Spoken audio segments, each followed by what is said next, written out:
Lui, c'était une personnalité incontournable au Sénégal. Son nom complet, Bruno Robert Louis Diatta. Mais il est surtout connu sous le nom de Bruno Diatta ou simplement Bruno. Pendant pas moins de 40 ans, il a occupé le prestigieux poste de chef du protocole à la présidence, travaillant aux côtés de 4 présidents de la République du Sénégal, de Léopold Sédar Senghor à Macky Sall. Dans cette vidéo, nous allons explorer l'histoire de Bruno Diatta, un homme dont le dévouement et le professionnalisme ont marqué l'histoire politique et institutionnelle du Sénégal.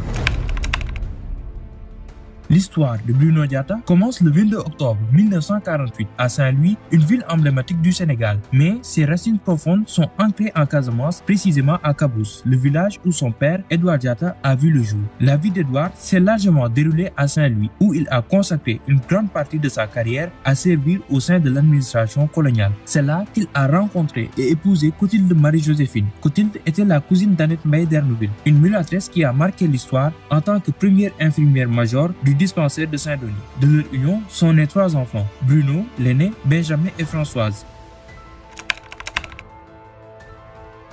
Bruno Diatta a débuté son parcours académique avec succès à la rue de Neuville à Saint-Louis, où il a terminé ses études primaires sans encombre. Il a ensuite poursuivi sa scolarité au lycée Valvernova à Dakar, où il a décroché brillamment son baccalauréat littéraire avec la mention bien. Cette réussite précoce a posé les bases d'une carrière prometteuse pour Bruno. Grâce à une bourse octroyée par l'État sénégalais, Bruno a eu la chance de partir étudier en France. Cependant, obtenir cette bourse n'a pas été sans péripéties. Après avoir exprimé son désir d'étudier les sciences politiques lors de sa rencontre avec le ministre de l'Éducation de l'époque, Assane Seck, Bruno s'est heurté à une certaine réticence car ce type de bourse n'était pas habituel. Cependant, sa détermination et son argumentation convaincante ont finalement convaincu le ministre de lui accorder une bourse pour Sciences Po Toulouse, une prestigieuse institution en France. Arrivé en France, Bruno Diatta s'est lancé dans une course contre la montre pour réussir ses études à Sciences Po Toulouse. Son ambition et sa volonté de retourner rapidement au pays ont guidé ses efforts. Après avoir obtenu sa maîtrise, Bruno est retourné au Sénégal en 1976 pour intégrer l'École nationale d'administration.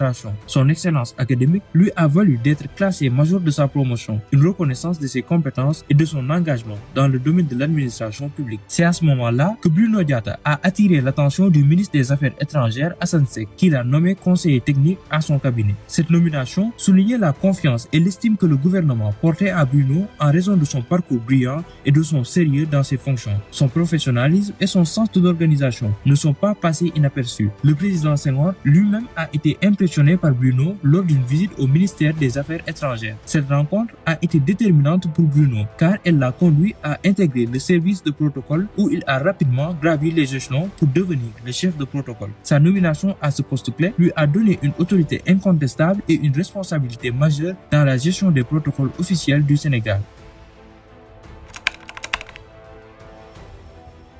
Le chef de protocole occupe une position centrale et cruciale au sein de la présidence, étant chargé de la gestion des protocoles officiels et des relations diplomatiques du pays. Dans le cas de Bruno Diatta, son rôle en tant que chef de protocole était essentiel pour assurer le bon déroulement des événements officiels et renforcer l'image internationale de la présidence sénégalaise. En tant que chef de protocole, Bruno Diatta était responsable de la coordination et de la supervision de toutes les activités protocolaires liées aux visites d'État, aux réceptions diplomatiques, aux rencontres bilatérales avec des dignitaires étrangers et à d'autres événements officiels de haute importance. Son objectif était de garantir que chaque événement se déroule sans heurts en respectant les protocoles internationaux et les coutumes locales tout en reflétant la dignité et le prestige de la présidence sénégalaise. Pour atteindre ces objectifs, Bruno Diatta devait avoir une connaissance approfondie des règles protocolaires, des traditions diplomatiques et des normes de comportement à observer lors de chaque occasion officielle. Il était également responsable de la planification et de la supervision des déplacements présidentiels à l'étranger, en veillant à ce que tous les aspects logistiques tels que l'itinéraire, l'hébergement, la sécurité et la coordination des rencontres avec les dirigeants étrangers soient minutieusement organisés. Mais le rôle de Bruno Diatta ne se limitait pas à l'aspect opérationnel. En tant que représentant de la présidence lors des événements diplomatiques, il devait maintenir des relations cordiales avec les ambassadeurs, les délégations étrangères et les représentants des organisations internationales. Cela contribuait à renforcer les liens diplomatiques du Sénégal avec le reste du monde et à promouvoir une image positive du pays à l'échelle internationale. En plus de ses compétences opérationnelles, Bruno Diatta devait également faire preuve de compétences diplomatiques et interpersonnelles. Il devait être capable de gérer des situations délicates avec soin et diplomatie, tout en incarnant l'image de professionnalisme et d'excellence associée à la présidence. Le parcours de Bruno Diatta, bien qu'illustre et marqué par de nombreuses réussites, n'a pas été sans controverse, en particulier pendant la présidence d'Abdoulaye Wade et de Macky Sall. Sous l'admiration de Wade, des rumeurs ont circulé quant à des tensions au sein du palais présidentiel, notamment des conflits de pouvoir supposés entre Diatta et Pape Sambou pour le poste de chef de protocole. Ces rumeurs ont alimenté les controverses et les spéculations, créant une atmosphère parfois tendue. Lorsque Macky Sall est devenu président en 2012, une nouvelle phase de défi a commencé pour Bruno Diatta. Peu de temps après l'investiture de Sall, Diatta a été nommé ambassadeur du Sénégal en France, une décision interprétée par certains comme une mise à l'écart stratégique. Cependant, cette nomination n'a finalement pas été mise en œuvre, ce qui a soulagé certains de ses partisans. Néanmoins, cette période a mis en lumière les complexités et les enjeux politiques auxquels Diatta était confronté, même dans les coulisses de la diplomatie. Une autre source de friction notable dans la carrière de Diatta a été sa relation avec Feu Mbaye Jacques Diop, ancien président du Conseil de République pour les affaires économiques et sociales. En 2013, Diop a exprimé publiquement son mécontentement face à ce qu'il percevait comme un traitement injuste de la part de Diatta lors des cérémonies officielles. Ces désaccords ont été exposés dans une lettre où Diop a critiqué ouvertement Diatta pour son refus supposé de le convier à des événements officiels en raison de différends politiques. Cette lettre a révélé un aspect moins lisse de la vie professionnelle de Diatta, montrant les tensions et les divergences d'opinion qui peuvent surgir même entre des figures publiques respectées.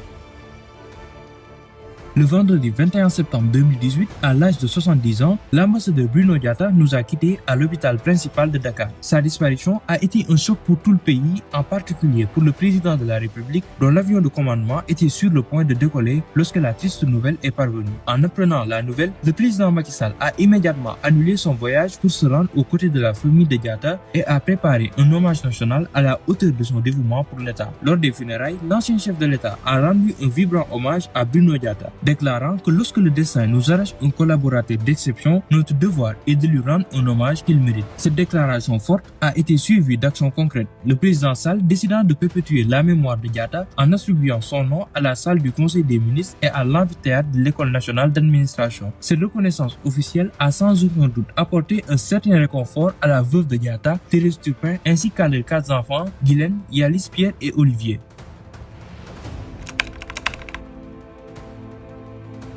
Bruno Diatta était un homme d'exception dont la carrière remarquable au sein de la présidence du Sénégal a été marquée par son apolitisme, sa compétence extraordinaire et son sens du devoir. Ses proches et anciens collaborateurs ont souligné sa personnalité unique alliant humour, courtoisie et réserve professionnelle qui ont contribué à sa longévité et à sa reconnaissance au sein des différents régimes présidentiels. Son apolitisme était l'un des piliers de sa carrière. Malgré son respect pour le monde politique, Bruno Diatta a toujours choisi de rester en dehors des luttes partisanes, privilégiant son engagement envers l'État du Sénégal plutôt que les affiliations politiques. Cette neutralité lui a permis de travailler avec 4 présidents différents. Sa réserve et sa distance professionnelle étaient également remarquables. Il savait parfaitement protéger la fonction présidentielle tout en étant chaleureux et accessible, ce qui lui a valu le respect et la confiance de nombreux responsables politiques et diplomatiques. Mais ce qui a vraiment distingué Bruno Diatta, c'est sa compétence exceptionnelle et sa capacité de travail impressionnante. Il était souvent sollicité de 16 à 17 heures par jour pour remplir ses fonctions avec efficacité et dévouement. Sa capacité à prendre des décisions difficiles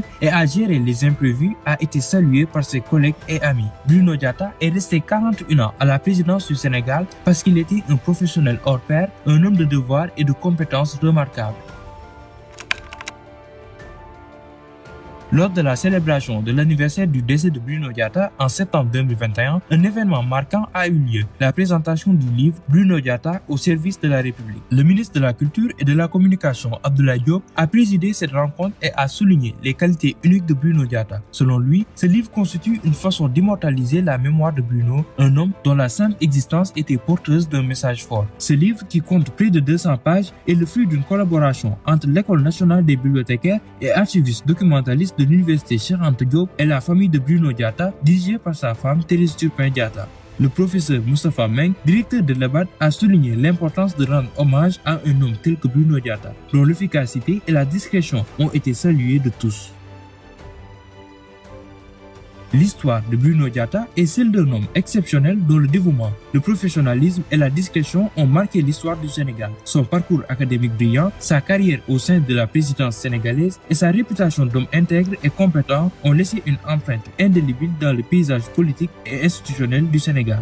Au fil des décennies, Bruno Diatta a su naviguer avec succès à travers les différents régimes présidentiels, incarnant l'esprit de la haute fonction publique tout en restant résolument apolitique. Son rôle en tant que chef du protocole était essentiel pour assurer le bon déroulement des événements officiels et renforcer l'image internationale de la présidence sénégalaise. Son décès en 2018 a été une perte immense pour le Sénégal, mais son héritage perdure à travers les hommages nationaux, les reconnaissances officielles et maintenant ce livre qui lui rend hommage. Le livre Bruno Diatta au service de la République symbolise la reconnaissance de tout un pays envers un homme qui a consacré sa vie au service de l'État et de la nation. En nous plongeant dans l'histoire de Bruno Diatta, nous découvrons un homme d'exception dont l'histoire mérite d'être racontée et célébrée. Son exemple continue d'inspirer les générations actuelles et futures, rappelant l'importance du professionnalisme, de l'intégrité et du sens du devoir dans le service public. Bruno Diatta restera à jamais un modèle de grand serviteur de l'État et un symbole de fierté pour le Sénégal. C'était l'histoire de Bruno Diatta. Nous vous demandons de vous abonner pour ne rater aucune de nos prochaines vidéos.